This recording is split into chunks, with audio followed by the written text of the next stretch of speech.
Well, welcome back everybody. Tonight I'm going to piss off every single safety person that happens to comment on this channel. But don't worry guys, what I'm going to show you tonight is perfectly safe. So I'm going to be showing you guys how we're making our crushed down ends in our 37-ton homemade forge press. Now you may say, geez, that's an awful stupid thing to do with cold steel. Keep in mind that this is malleable steel.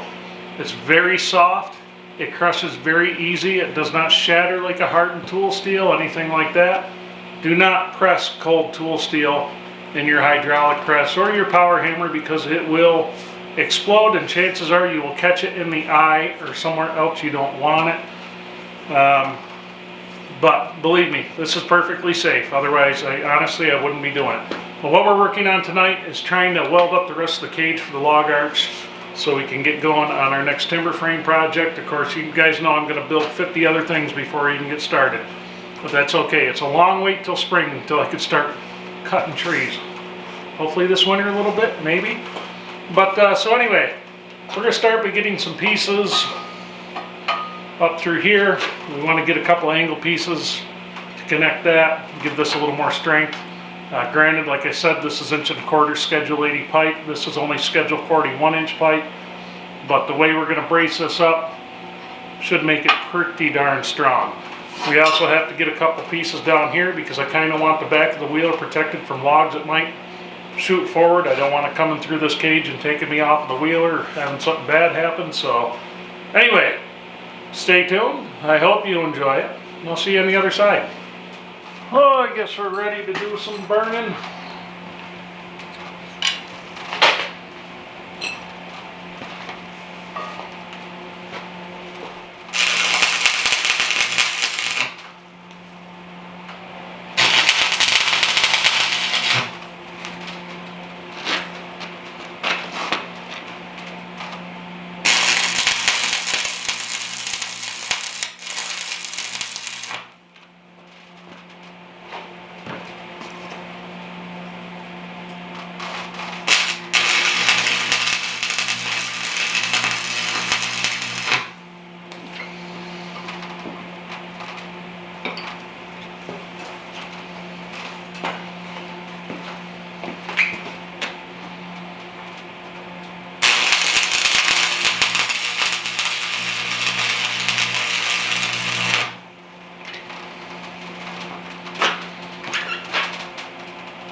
But I could have centered that a little better, huh?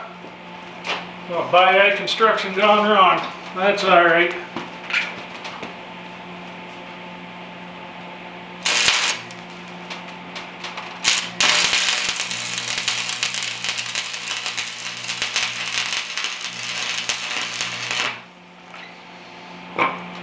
That's alright, says I. Well, let's do the 3-hour tool hunt here. That is what I'm really good at around here. Where is my scale hammer? There you are, you sneaky bastard, I found you.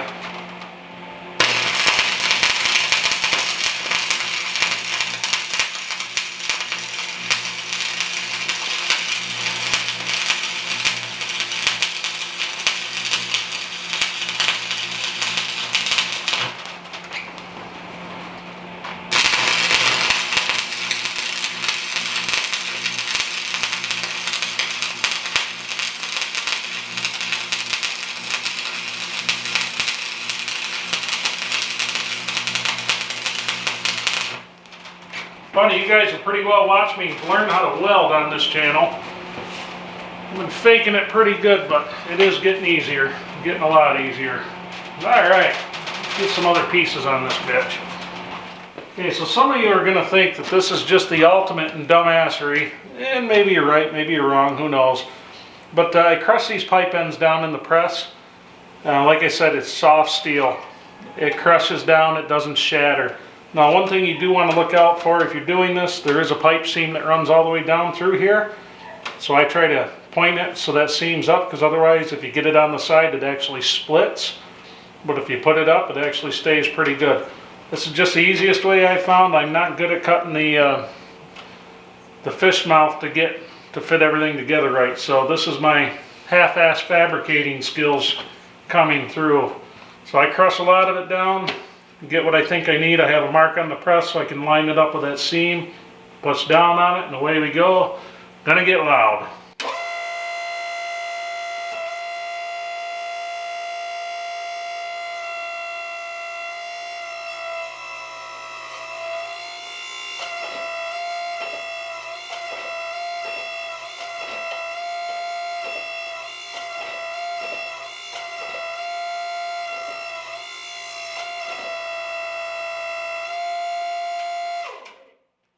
Well, there you have it. We get a nice flat piece. We can cut angles on. We can do what we want.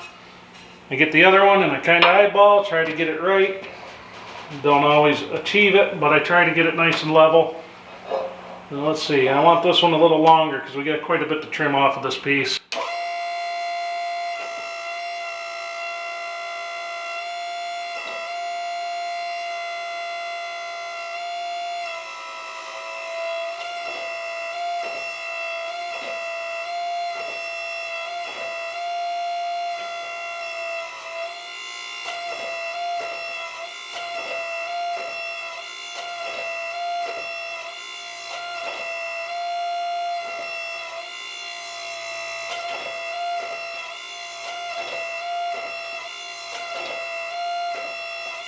Okay, so when I'm doing this, of course it twisted on me a little bit. I don't stand with my gut right in front of it because you do have the potential to slide that piece out. But that's why I start back here and don't work from the end in. I start back here and work out. But like I said, this may not be your cup of tea, but this is, sometimes I do what I have to do to get the job done.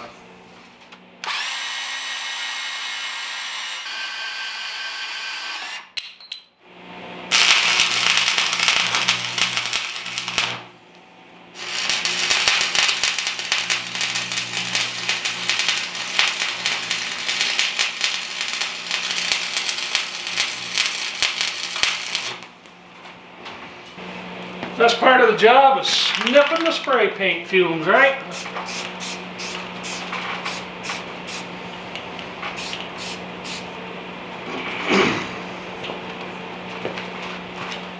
I kind of like to hit it when the pipe's a little warm, well, most of the time, just to, I don't know, have it left over from restoring chainsaw bars and whatnot. Found that when the paint bakes on a little bit, boy does it stay on better.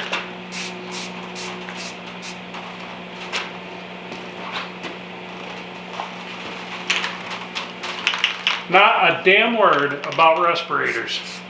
You hear me, everybody out there in YouTube world? Not a word.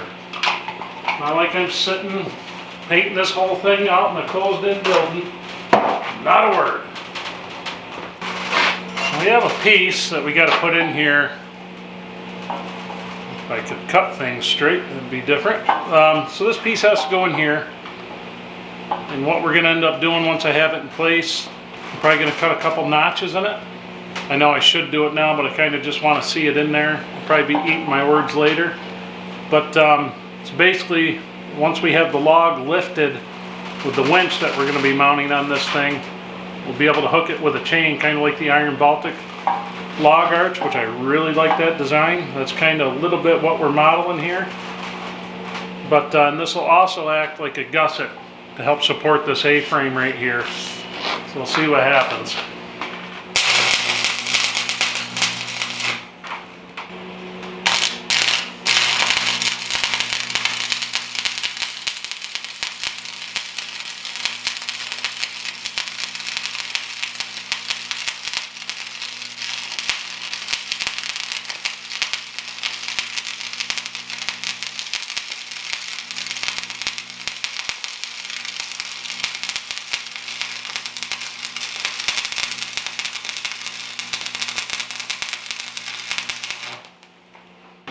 Well, that's kind of what I'm getting using that method there. And I noticed when I was first doing it that way, I dragged the rod and I would end up with a lot of pores and things like that, and I would end up with weak welds. Well, once I tilted a little bit and pushed just a little bit, I mean, not a lot. I'm not doing anything too extreme. I found that my welds got a lot better, and I put a lot of weight and a lot of stress on welds like this, and so far, knock on wood, so far so good. Plus, I'm welded, you know, all the way around, front and back, both sides, so hopefully we don't have any issues there. All right, folks, that's what we have tonight. We got some bracing in the back. We got this guy on here. Short progress videos during the week, mostly because I get home late, and a couple hours before I go inside, I like to shut the welder off and perform my own fire watch out here.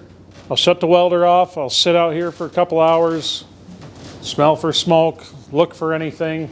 Before I go in, I'll shut the lights off and just kind of look around for a while. It would help if I was a little more organized and cleaner in the way I work. My issue is always time. It's always in short demand, and that's usually just how it goes.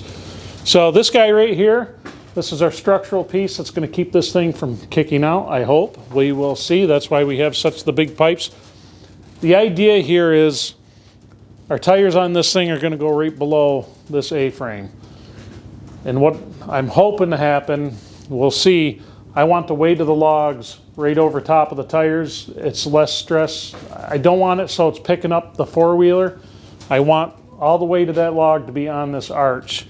And I know this is a short one, but hopefully we're going to be making something for the back of the logs also for longer ones, because I don't want to drag them in the dirt, and I don't want to hang a 16-foot log off of this thing and just try to yank it with the wheeler.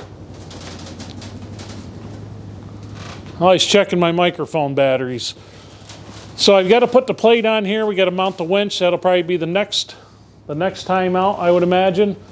I have to scrounge up a pulley for the front of this. Again, I want the pulley to drape over the front, and I need to put some tabs on this to hold chains, so that once we get the log winched up where we want it, we want to be able to wrap a chain around that log and hook it right on top of this. This is 3/8 plate steel. I see a lot of them made out of some pretty thin stuff, so we'll see how that goes. Paint's still a little wet. The battery, I think I'm going to mount on the tongue underneath that angle piece that we just put on.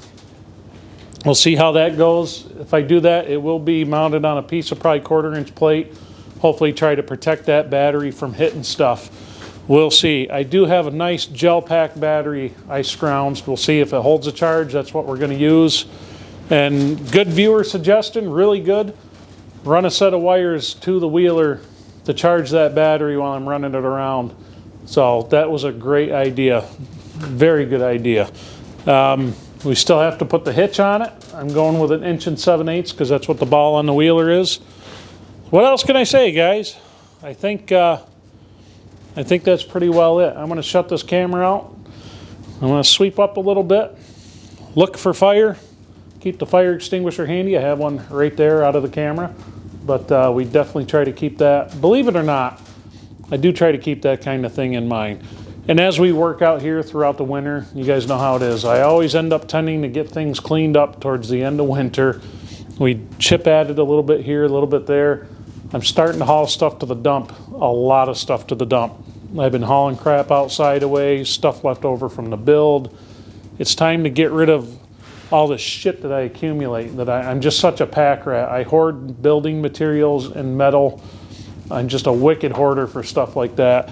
But that's why I have all this, to do things like this, but at the same time, I'm burying myself in garbage. We've talked about this a million times on this channel, but you never see a guy who wants to be organized so bad and yet fails so miserably at it. So anyway, hope you guys enjoyed it, and I will catch you on the next one.